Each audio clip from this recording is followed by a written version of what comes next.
सोच के देखिए क्या होता है जब कोई इंसान खुद को ही भगवान समझने लगे। आज हम एक ऐसी ही कहानी सुनेंगे, एक ऐसे राजा की जिसने न सिर्फ खुद को असली भगवान बोल दिया, बल्कि असली भगवान को ही चैलेंज कर दिया। ये कहानी है घमंड की, बदले की, और इसका अंजाम, एक पूरा का पूरा शहर जलकर राख हो गया। तो कहानी शुरू होती है एक ऐसी चुनौती से जिसके बारे में सोचकर ये हैरानी होती है। कहा जाता है कि कुरुश के राजा पौंड्रिक ने भगवान कृष्ण को एक संदेश भेजा, और संदेश में क्या लिखा था? मैं ही असली वासुदेव हूं। तुम अपने झूठे नाम, अपने सारे चिन्ह सब छोड़ दो और मेरी शरण में आ जाओ। ये सिर्फ एक दावा नहीं था, ये तो सीधा सीधा ऐलाने जंग था, जिसने आने वाले विनाश की नींव रख दी। तो सवाल उठता है, आखिर ये पौंड्रक था कौन? देखिए, वो करुष का राजा था, और उसके आसपास जो चापलूस थे ना, उन्होंने उसके कान भर दिए। उसे ये विश्वास दिला दिया कि वही वही असली भगवान है। और बस वो इस धोखे में ऐसा पड़ा कि उसने ना सिर्फ ये मान लिया, बल्कि भगवान कृष्ण की पूरी तरह से नकल करनी भी शुरू कर दी। और ये नकल कोई मामूली नकल नहीं थी। पौंड्रक इस धोखे में इतना डूब चुका था कि उसने हर चीज कॉपी कर ली। एक नकली सुदर्शन चक्र बनवाया, एक नकली कौस्तुभ मणि, अरे यहाँ तक कि एक नकली गरुड़ ध्वज भी, बिल्कुल एक एक्टर की तरह जो स्टेज पर अपना रोल निभा रहा हो। वो इन सारे चिन्हों को पहनकर घूमता था, और उसे लगता था कि बस ये ऊपर ऊपर की चीजें पहन लेने से उसके अंदर कृष्ण जैसी शक्ति आ जाएगी। अब सोचिए, जब पौंड्रक का ये संदेश द्वारिका पहुंचा, कृष्ण की सभा में, तो क्या हुआ होगा?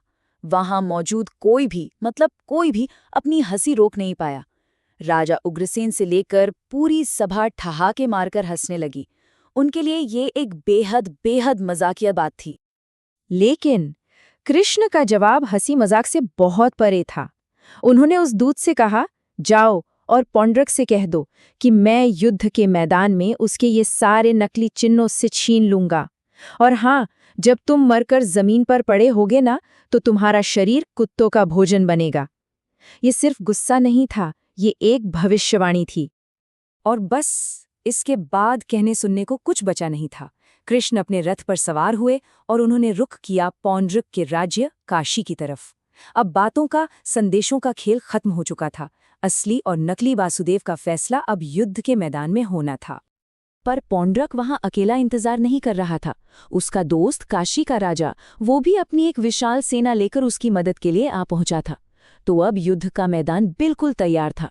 दोनों सेनाएं आमने सामने खड़ी थी, एक ऐसे संघर्ष के लिए जिसका नतीजा तय था। युद्ध शुरू हुआ और कृष्ण तो मानो काल बनकर पौंड्रक की सेना पर टूट पड़े। उनकी गदा, उनकी तलवार, उनके बाण, उन्होंने ऐसा कहर बरपाया कि दुश्मन सेना में हाहाकार मच गया। हाथी, घोड़े, रथ, सैनिक, कोई भी उनके प्रहार से बच नहीं पा रहा था। ग्रंथों में इस विनाश की तुलना उस प्रलय की आग से की जाती है जो युग के अंत में आकर सब कुछ, बिल्कुल सब कुछ जलाकर राख कर देती है। ये उपमा ही बताती है कि वो युद्ध कितना भयंकर रहा होगा। पौंड्रक की सेना मानो पत्तों की तरह बिखर रही थी। और फिर अंजाम आया, बहुत तेजी से और बिल्कुल साफ। कृष्ण ने अपने अजेय सुदर्शन चक्र को आदेश दिया, और उस चक्र ने पलक झपकते ही पौंड्रिक और उसके साथी काशीराज दोनों के सर उनके धड़ से अलग कर दिए। एक झटके में नकली भगवान का खेल खत्म हो गया। लेकिन यहाँ एक बहुत ही हैरान करने वाली बात हुई। भले ही पौंड्रक नफरत से, जलन से, ईर्ष्या से कृष्ण की नकल कर रहा था, पर एक बात तो थी, उसका ध्यान 24 घंटे सिर्फ और सिर्फ कृष्ण पर ही लगा रहता था। और इसी लगातार ध्यान की वजह से मृत्यु के बाद उसे मोक्ष प्राप्त हुआ। ये बात दिखाती है कि मेडिटेशन यानी ध्यान की शक्ति कितनी ज्यादा है कि वो आपके इरादे से भी परे जाके काम करती है। तो पौंड्रक का तो अंत हो गया, लेकिन इस कहानी का नहीं। कहानी अभी बाकी थी। अब बदले की एक आग काशी शहर में सुलगने वाली थी, और ये आग पहले से भी कहीं ज्यादा विनाशकारी साबित होने वाली थी। कृष्ण के सुदर्शन चक्र ने काशीराज का सर इतनी जोर से फेंका कि वो हवा में उड़ता हुआ सीधा उसके अपने महल के दरवाजे पर जा गिरा। जब रानियों ने, बेटों ने और शहर के लोगों ने अपने राजा का ये हाल देखा, तो पूरे शहर में मातम छा गया। अपने पिता का कटा हुआ सर देखकर काशीराज का बेटा सुदक्षिण गुस्से से आग बबूला हो गया। उसने उसी पल प्रतिज्ञा ली, मैं अपने पिता के हत्यारे को मारकर ही दम लूंगा। और यहाँ से शुरू होती है बदले की एक और अंधेरी कहानी। अब अपनी ये कसम पूरी करने के लिए सुदक्षिण ने एक बहुत ही अंधेरा रास्ता चुना। वो जानता था कि कृष्ण को आमने सामने की लड़ाई में हराना नामुमकिन है। इसलिए उसने विनाश के देवता भगवान शिव की शरण ली ताकि काले जादू की मदद से अपना बदला पूरा कर सके। सुदक्षिण की कठोर तपस्या से भगवान शिव प्रसन्न हुए और प्रकट हुए।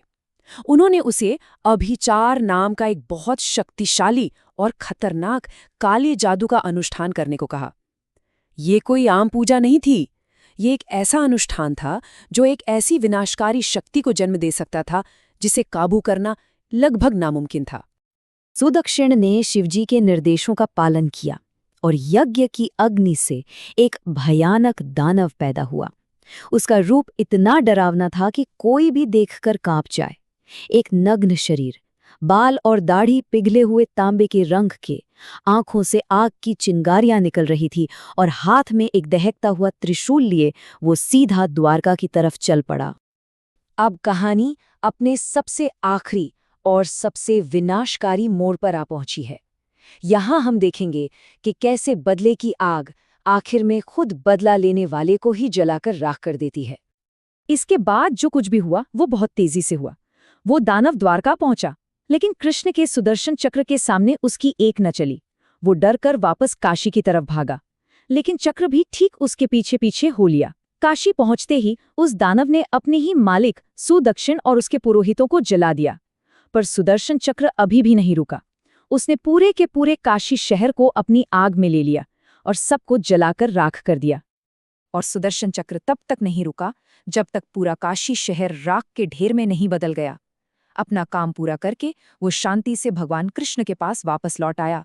इस तरह सुदक्षिण के बदले की आग ने आखिर में उसके अपने ही शहर को पूरी तरह से भस्म कर दिया।